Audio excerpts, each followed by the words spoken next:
यस्तो चाहिँ पुल चाहिँ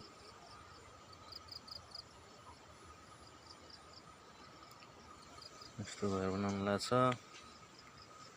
धानबारीमा। अनि हाम्रो घर चाहिँ यहाँ, यो माथि चाहिँ यता साइडमा यसरी भइरहेछ। ठ्याक्कै त्यो अहिले माथि देखिरहेको यो ठाउँमा चाहिँ बाटो यो रुख भएको खण्डबाट झऱ्यो भने चाहिँ ट्याक्कै हाम्रो घरतिर आउँछ है पहिरो।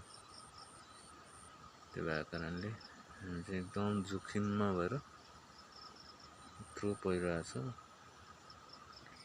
त्यो कारणले चाहिँ हामी यो घर थियो, अब यता चाहिँ अस्थायी घर बनाएको। दसैँ लाग्यो, दसैँमा राम भयो। यस्तो टावरले गर्दा है, यस्तो सेतो टावर, यो टावर यस्तै टावर चाहिँ यहीँ पनि छ, यहीँमा यस्तै टावर चाहिँ त्यो माथि गाड्न लागेको। त्यसले चाहिँ समस्या पर्यो है त।